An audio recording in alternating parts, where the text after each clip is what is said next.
Hello प्यारे बच्चों, आप सभी का स्वागत करता हूं मैं सनराइज एजुकेशन एकेडमी समदड़ी में। मेरा नाम विशाल भार्गव है और मैं आपको भौतिक विज्ञान पढ़ाता हूं। तो हम बात कर रहे थे इस कक्षा के दौरान, हम कक्षा 11वीं के दूसरे चैप्टर बेसिक मैथमेटिक कंसेप्ट के बारे में चर्चा करेंगे। जो मूलभूत गणितीय अभिधारणाएं हैं उनके बारे में हम बात करेंगे और उसके संदर्भ में पहला टॉपिक जो होगा हमारा सदिश राशियां। अब सदिश राशि को समझने के लिए हम थोड़ा बैकग्राउंड पे चलते हैं और भौतिक राशि को देखते हैं। तो बेटा भौतिक राशि जो होती है फिजिकल क्वांटिटीज,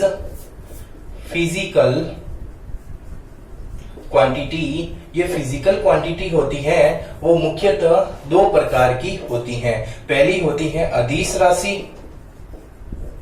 जिसको बोलते हैं स्केलर क्वांटिटी, और नेक्स्ट होती है बेटा सदिश राशि जिसको बोलते हैं वेक्टर क्वांटिटी। तो क्या होती है सदिश राशि और अदिश राशि, आइए चर्चा करते हैं। तो ऐसी राशि जिसमें केवल परिमाण होता है, क्या होता है? परिमाण होता है, दिशा नहीं होती है। दिशा जो है जिसकी जरूरत ही नहीं पड़ती है, मतलब ओनली फॉर मैग्नीट्यूड होता है। मैग्नीट्यूड परिमाण होता है, डायरेक्शन नहीं होती है। उस प्रकार की राशि जो है वो क्या कहलाती है? अदिश राशि। उदाहरण के तौर पे बोलूं तो आपको आपके मम्मी ने बोला कि जा बेटा तो है ना 2 केजी शक्कर लेके आ जा। तो आप दुकानदार के पास जाकर वहां पर आप क्या बोलते हो कि अंकल जी मुझे जो है आप पूर्व दिशा में खड़े होकर शक्कर दीजिए। क्या आप ऐसा बोलते हो? या फिर ऐसा बोलते हो अंकल जी मुझे आप उत्तर दिशा में खड़ा होकर शक्कर दीजिए?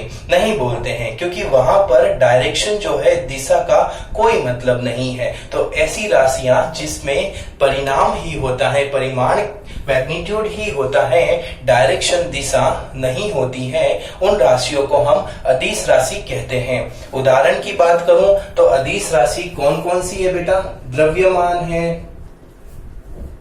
दूरी है, समय है, ऊर्जा है, ये सब अदिश राशियां हैं। मतलब मास है, द्रव्यमान का मतलब मास होता है, दूरी का मतलब डिस्टेंस, टाइम, एनर्जी। तो ये सब की सब राशियां जो है स्केलर क्वांटिटी है। ऐसी क्वांटिटी जिसमें ओनली मैग्नीट्यूड होता है। The quantity which have only magnitude not a direction is known as scalar quantity. तो परिभाषा समझ में आई? वे राशियां जिनके पास केवल परिमाण होता है बट दिशा का कोई बोध नहीं होता है, डायरेक्शन है ही नहीं, डायरेक्शन नहीं है, बस ओनली क्या है बेटा? दिशा है। उदाहरण द्रव्यमान, दूरी, समय, ऊर्जा, मास, डिस्टेंस, टाइम और एनर्जी। लेकिन यदि वेक्टर क्वांटिटी की बात करूं तो ऐसी राशियां जिनके पास परिमाण व दिशा दोनों की आवश्यकता होती है, परिमाण व दिशा दोनों जरूरत होती है। मैग्नीट्यूड भी चाहिए, मैग्नीट्यूड भी चाहिए और डायरेक्शन भी चाहिए। तो यहाँ पर the quantity which have magnitude and direction are known as vector quantity. मतलब ऐसी राशियां जिसमें परिमाण के साथ साथ दिशा का भी बोध होता है उन्हें सदिश राशियां कहते हैं। उदाहरण के तौर पे बोलूं तो आपके पिताजी मॉर्निंग में मॉर्निंग वॉक पे गए हैं, ठीक है? मॉर्निंग वॉक पे गए हैं तो आपको यदि कोई उनके फ्रेंड आते हैं और आपको पूछते हैं कि पिताजी कहाँ गए हैं, और आपको पता है कि 15 मिनट पहले वह मॉर्निंग वॉक पे गए हैं, तो तकरीबन 2 या 3 किलोमीटर चले होंगे, तो आप बोलेंगे अंकल जी 3 किलोमीटर दूर गए हैं यहाँ से, ऐसा बोलेंगे। साथ में दिशा भी बताएंगे, क्योंकि वो पूछेंगे कि चलो बताओ किधर गए हैं, मैं भी जाता हूं, उनसे मिलना है मुझे। तो फिर आप उनको दिशा बताएंगे ना कि पूर्व दिशा की ओर गए या पश्चिम दिशा की ओर गए, या फिर बोलेंगे रेलवे स्टेशन की तरफ गए हैं या फिर बस स्टैंड की तरफ गए हैं। तो आप डायरेक्शन का भी बोध करवाएंगे उनको, तो दिशा का बोध करवाएंगे। तो ऐसी राशियां जिसमें परिमाण के साथ साथ दिशा भी होती है, मतलब 3 किलोमीटर गए हैं पूर्व दिशा में, तो डायरेक्शन का भी रोल होता है, उन्हें सदिश राशियां कहते हैं दिशा के साथ वेक्टर क्वांटिटी। उदाहरण की बात करूं कौन कौन सी वेक्टर क्वांटिटी होती है, तो आपका बल वेक्टर क्वांटिटी है जिसको हम बोलते हैं फोर्स, वेग जिसको वेलोसिटी बोलते हैं, त्वरण जिसको एक्सेलरेशन बोलते हैं, संवेग मोमेंटम बोलते हैं, ये सभी की सभी सदिश राशियां होती हैं। तो अदिश राशि और सदिश राशि समझ में आई कि जिसमें केवल परिमाण हुए अदिश राशि, only magnitude scalar quantity, but vector quantity में मैग्नीट्यूड एंड डायरेक्शन बोथ होते हैं, दोनों होते हैं, परिमाण तथा दिशा। तो सदिश राशि के बारे में हमें देखना है, तो चलें सदिश राशि को हम पढ़ते हैं। तो सदिश राशियां जो हैं वो मुख्यतः दो प्रकार की होती हैं। सदिश राशियां मुख्यतः दो प्रकार की होती हैं। वेक्टर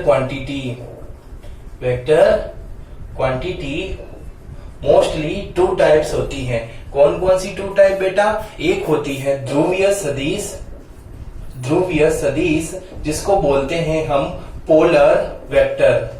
क्या बोलते हैं? Polar vector. और दूसरी जो होती है वो होती है अक्षीय सदिश। कौन सी सदिश? अक्षीय सदिश, जिसको हम क्या बोलते हैं बेटा? Axial vector. क्या बोलेंगे? Axial vector. दिख रहा है ना आपको? हाँ दिख रहा है ना कौन कौन सी 2 प्रकार की सदिश है? एक तो है बेटा ध्रुवीय सदिश है जो जिसको हम बोलते हैं पोलर वेक्टर, और एक होती है आपकी अक्षीय सदिश जिसको हम क्या बोलते हैं? Axial vector. अब देखो ध्रुवीय वेक्टर क्या होती है कि ऐसी सदिश जिसको हम लीनियर मोशन में उपयोग में लेते हैं। कौन से मोशन में लेंगे? लीनियर मोशन, मतलब रेखीय गति। रेखीय गति में जो सदिश काम में आता है उसे हम ध्रुवीय सदिश पोलर वेक्टर बोलते हैं, और अक्षीय सदिश एक्सियल वेक्टर का मतलब यह सदिश हमें रोटेशन मोशन में काम में आता है। वर्ताकार सदिश मतलब पोलर वेक्टर, ये जो वेक्टर हैं वो पोलर वेक्टर हैं। ए तो है इसका प्रारंभिक बिंदु और बी है अंतिम बिंदु। एक तीर के माध्यम से दर्शाते हैं। यहां पर ये जो है आपका इनिशियल पॉइंट है, मतलब प्रारंभिक बिंदु,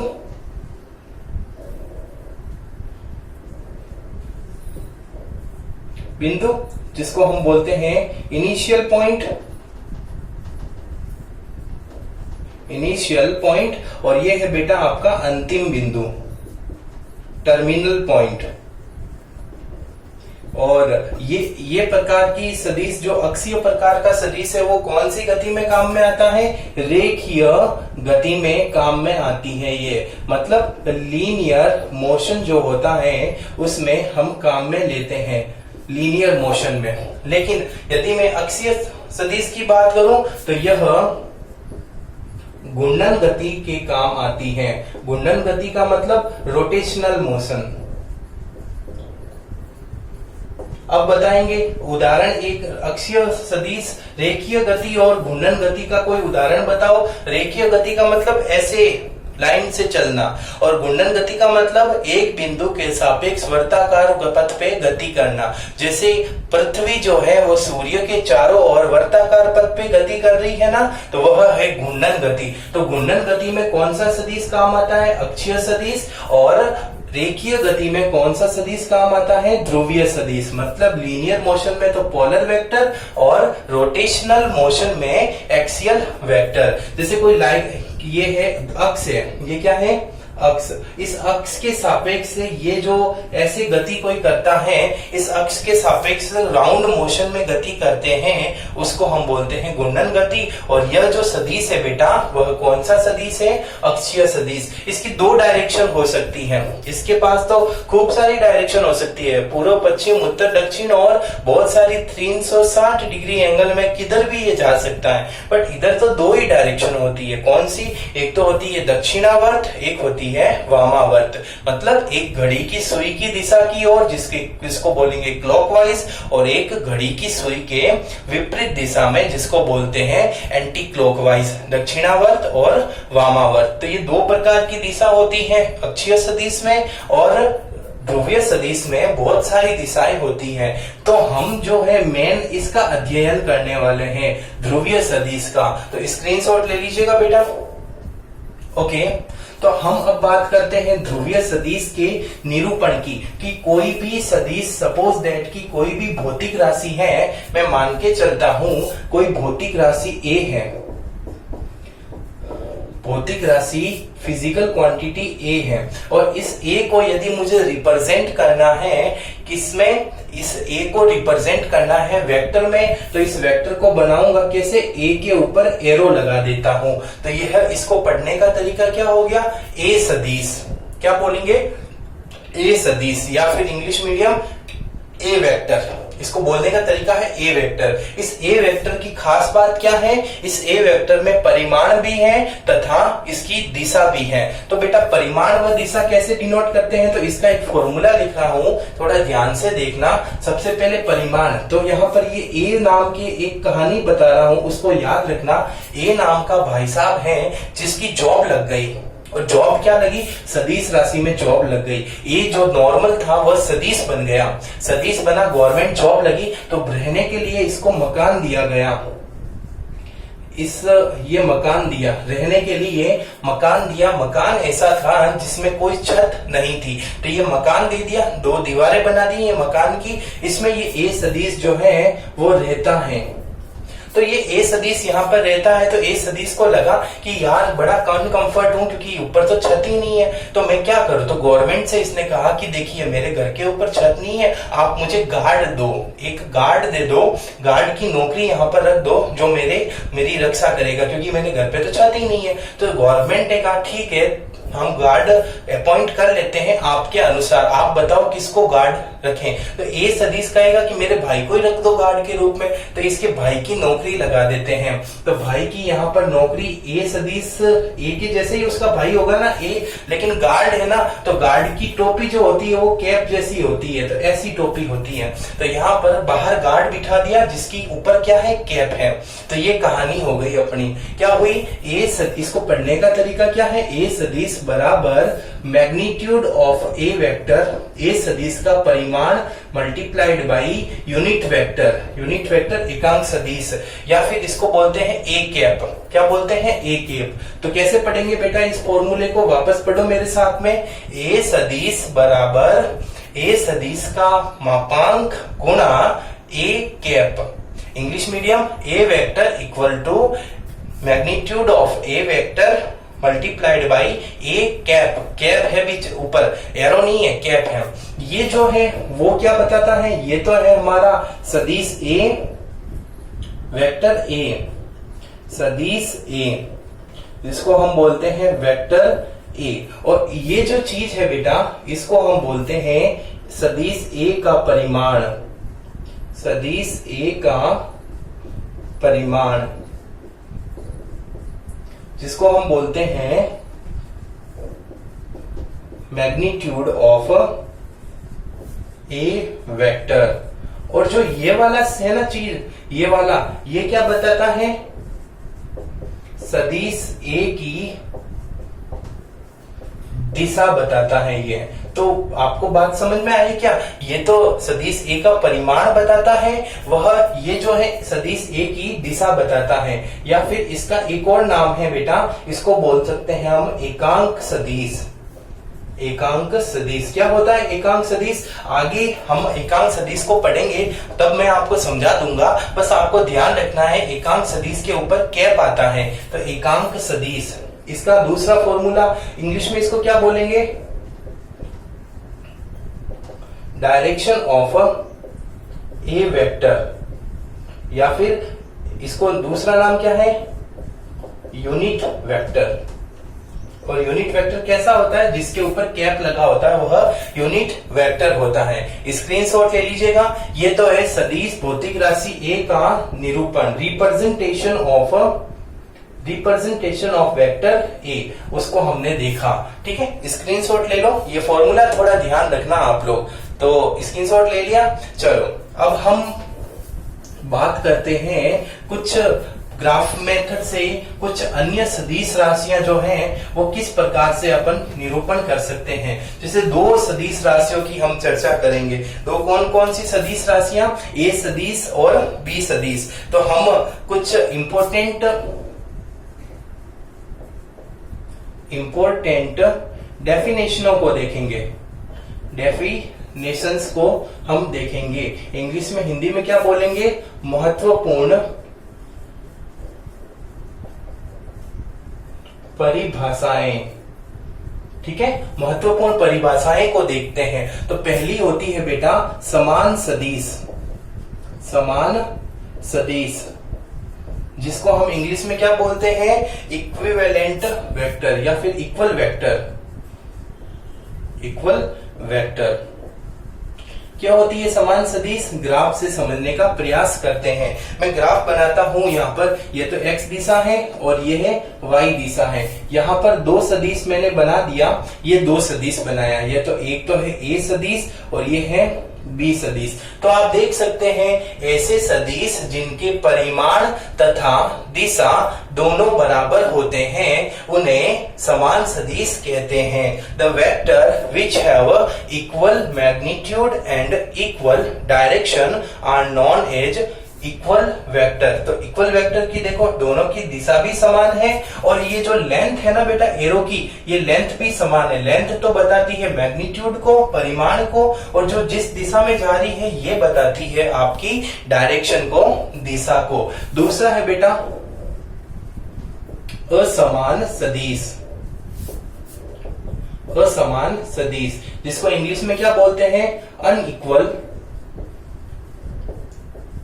वेक्टर।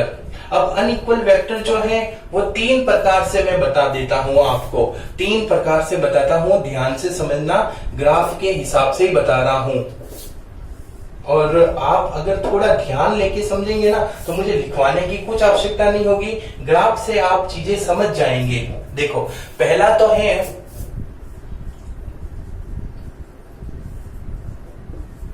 ये दो वेक्टर बना दिए।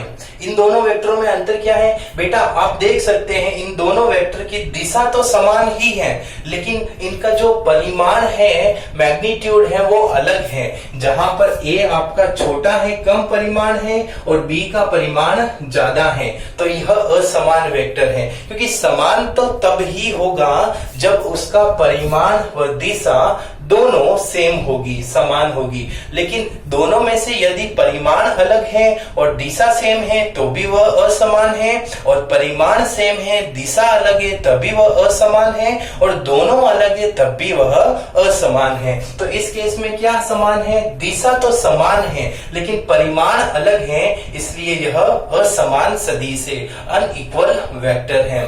लेकिन यहां इस केस की बात करूं तो ये देख सकते हैं आप लोग, ये दो मैंने वेक्टर बना दिए। इन दोनों वेक्टर की जो लंबाई देखो, ये लंबाई तो बराबर है, मतलब इनका परिमाण तो समान है बट दिशा अलग है। ए जो है वो ऐसे जा रही है, बी है वो ऐसे जा रही है, तो दिशा अलग है, परिमाण समान है, तो ये वेक्टर भी कौन से होंगे, असमान सदिश होंगे। और तीसरा जो है ये देखो, इन दोनों केस में देखो तो दिशा भी अलग है और परिमाण भी अलग है, तो यह अनइक्वल वेक्टर है। तो अनइक्वल वेक्टर तीन कैसे हुए, इस केस में डायरेक्शन तो सेम है लेकिन मैग्नीट्यूड अलग है, इस केस में मैग्नीट्यूड सेम है, डायरेक्शन अलग है, और इस केस में दोनों अलग हैं, परिमाण अलग, दिशा समान, परिमाण समान, दिशा अलग, परिमाण भी अलग, दिशा भी अलग। तो ये तीनों केस जो हैं वो कौन से केस होंगे बेटा, अनइक्वल वेक्टर होंगे, जिसको हिंदी में क्या बोलेंगे अपन लोग, असमान सदिश। तीसरा है विपरीत सदिश, जिसको हम क्या बोलेंगे, ऑपोजिट वेक्टर, ऑपोजिट वेक्टर। तो ध्यान से देखना, यहाँ ऑपोजिट वेक्टर क्या होंगे, यहाँ पर ये x और y ले लिया और ये 0। एक सदिश जो है वो ऐसे जा रहा है और दूसरा सदिश जो है वो ऐसे आ रहा है। तो दोनों देखो, दोनों सदिशों के मैग्नीट्यूड परिमाण तो समान है लेकिन दिशा विपरीत है। मतलब एक ऐसे जा रहा था, दूसरा ऐसे जा रहा है। मतलब दोनों की डायरेक्शन के बीच में 180 डिग्री का कोण है, तो वह विपरीत सदिश कहलाते हैं। मतलब ऑपोजिट वेक्टर क्या होती है? ऑपोजिट वेक्टर की definition, the vector which have equal magnitude but different, या फिर ऑपोजिट डायरेक्शन। डिफरेंट नहीं बोलेंगे बेटा, ऑपोजिट डायरेक्शन बोलेंगे। वे सदिश जिनका परिमाण तो समान होता है लेकिन दिशा विपरीत होती हैं, उन्हें कौन से सदिश कहते हैं? विपरीत सदिश कहते हैं। ये भी चीज समझ में आई आपको। चौथा प्रकार कोलिनियर वेक्टर, जिसको बोलते हैं हम रेखीय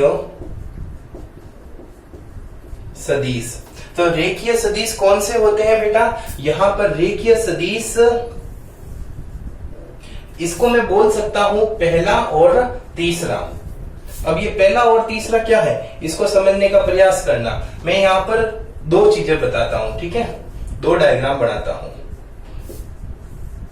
एक तो पहला डायग्राम बनाऊंगा और एक तीसरा डायग्राम बनाऊंगा। पहला डायग्राम तो यही है ना, मतलब क्या? ऐसे सदिश जिनका परिमाण समान हो, दिशा भी समान हो, उन्हें रेखीय सदिश कहते हैं। जैसे पहला था, समान सदिश सदैव रेखीय सदिश कहलाते हैं। Equal vector is always collinear vector. और तीसरा कौन सा है? वे सदिश जिनका परिमाण तो समान होता है लेकिन दिशा विपरीत होती हैं। वे वेक्टर जिनकी मैग्नीट्यूड तो सेम होता है बट जो डायरेक्शन होती है वह अपोजिट होती हैं। तो यहाँ पर ये तीसरा केस देख रहे हो ना आप, तो ये भी कौन सा वेक्टर है?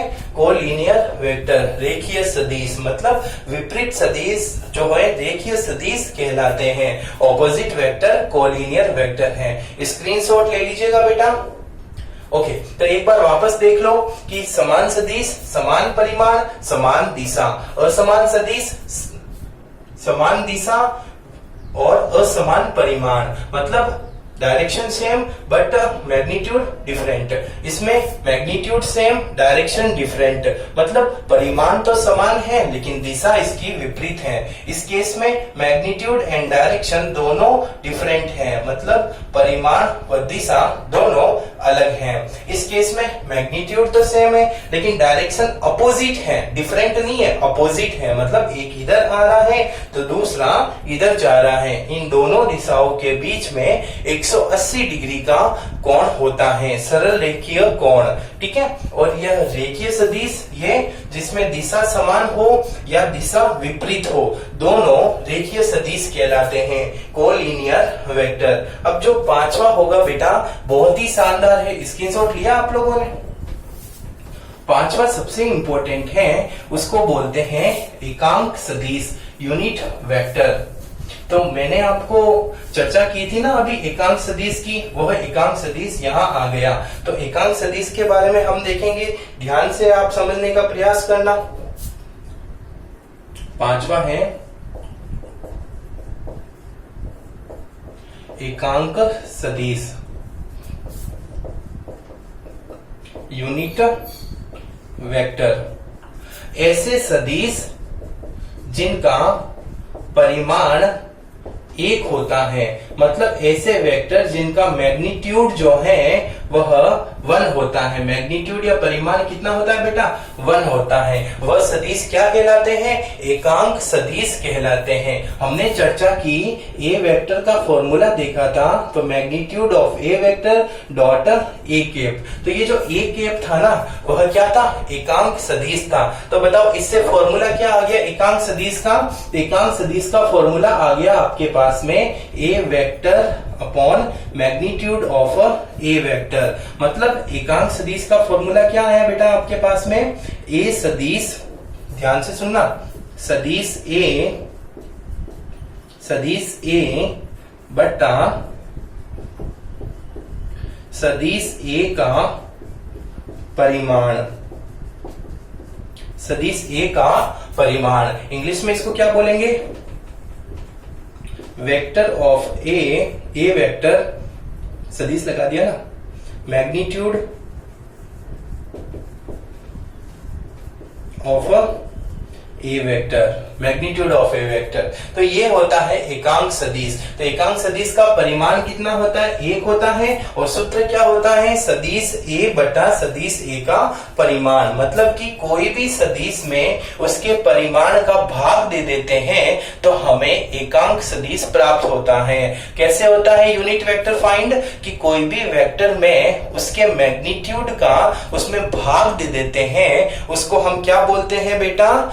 Unit vector. अब हमारा क्वेश्चन ये है कि मैग्नीट्यूड कैसे निकालते हैं? एक परिमाण जो है, अब भाग देंगे तो पता भी तो होना चाहिए ना कि परिमाण कैसे निकालेंगे, तभी तो भाग दे पाएंगे। तो परिमाण निकालने का भी एक मेथड होता है, वो मैं आपको समझाऊंगा। लेकिन उससे पहले हम जो पढ़ रहे हैं इसको कंप्लीट करते हैं। तो मैग्नीट्यूड कैसे फाइंड करते हैं मैं बताऊंगा आपको, परिमाण को कैसे ज्ञात किया जाता है। चलो नेक्स्ट पॉइंट इसके बारे में लिखना है।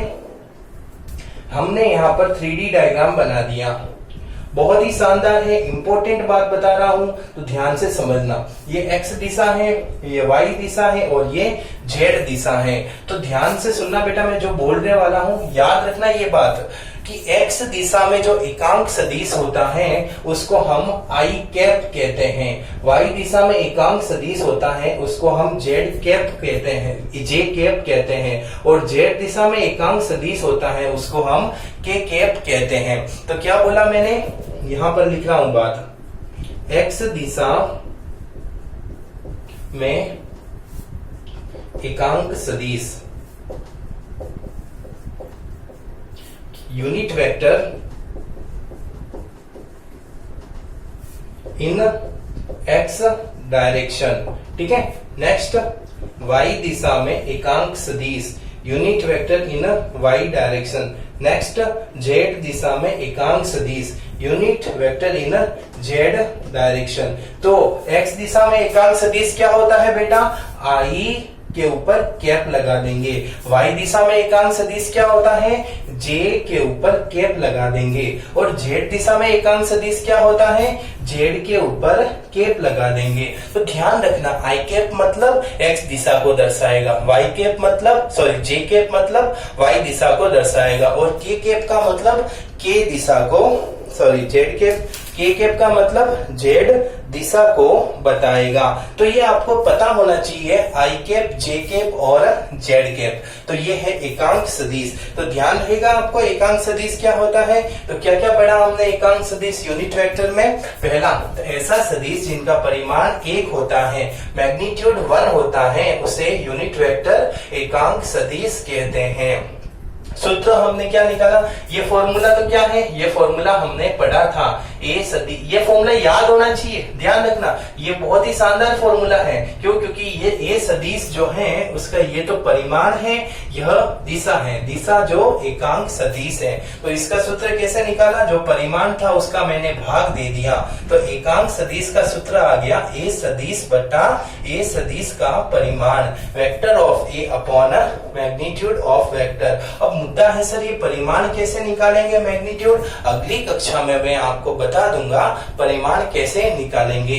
लेकिन उससे पहले अपन देखते हैं यहाँ पर एकांक सदिश की। तो x दिशा में एकांक सदिश यूनिट वेक्टर इन x डायरेक्शन क्या होता है बेटा? i कैप, y दिशा में j कैप, z दिशा में k कैप। तो ये है एकांक सदिश, बहुत ही इंपॉर्टेंट है, ध्यान रखना ये बातें, स्क्रीनशॉट ले लीजिएगा। ओके, अगला जो है बेटा वो है अपना नल वेक्टर, मतलब जीरो सदिश, जीरो वेक्टर। क्या होता है जीरो वेक्टर? नल वेक्टर, नाम से डेफिनेशन मिल रही है इसकी, क्या होती है? देखो आप ध्यान से देखना।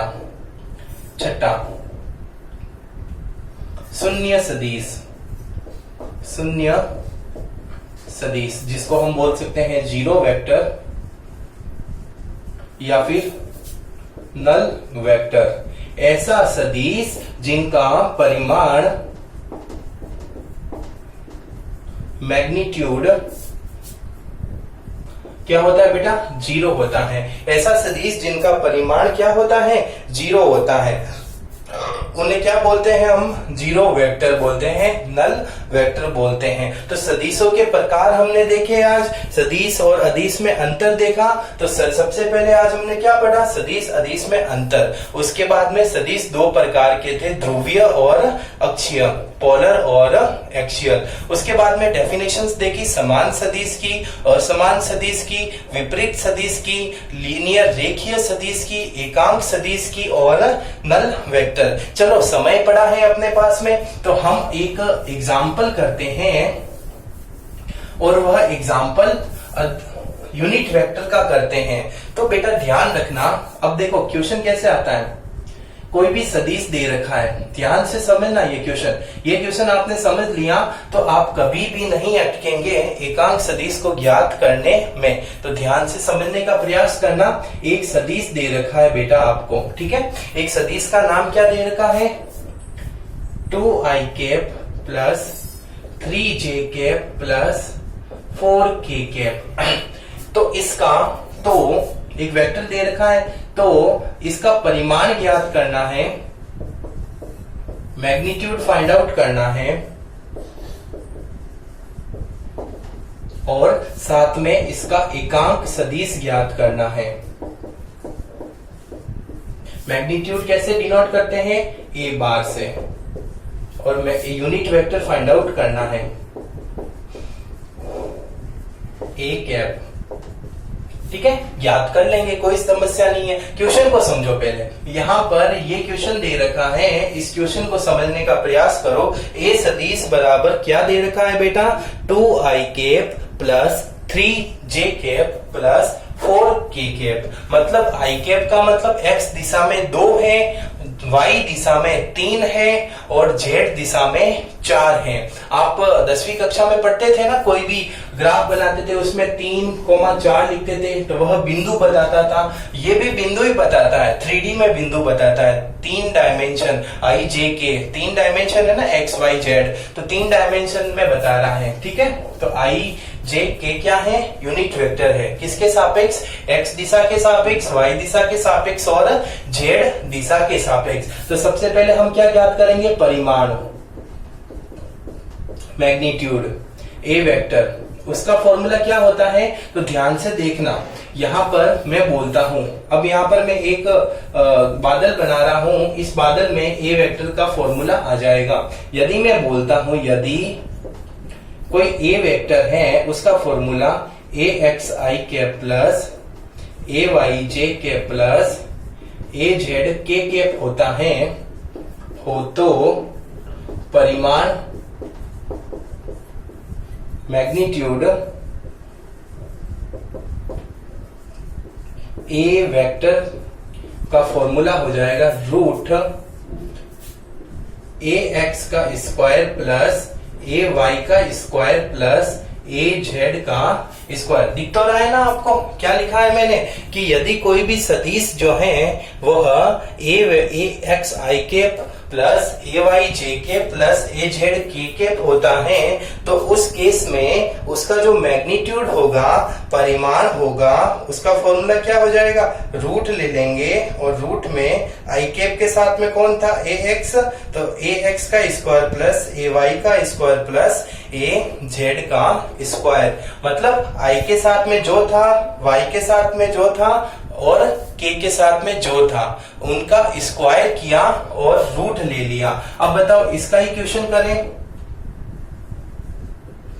तो ए वेक्टर, अब इसी का करते हैं। ये तो आपका सब समझ में आ गया। ये जो डायग्राम बादल बनाया है, इस बादल को मैं मिटा देता हूं। ये बादल आप लिख लीजिएगा, स्क्रीनशॉट ले लो। ये बादल बहुत ही इंपॉर्टेंट है बेटा, मैग्नीट्यूड फाइंड आउट करने के पर्पज से। तो क्या होगा, ए वेक्टर जो है उसका फॉर्मूला रूट ले लिया, ए एक्स का स्क्वायर, ये ए एक्स कौन है, आई कैप के साथ में जो था ना उसका स्क्वायर प्लस वाई के ए वाई का स्क्वायर, मतलब जे के साथ में था ना ए वाई प्लस और के साथ में ए जेड था ना, तो ए जेड का स्क्वायर ले लीजिए स्क्रीनशॉट। फिर मैं इसको साफ कर लेता हूं।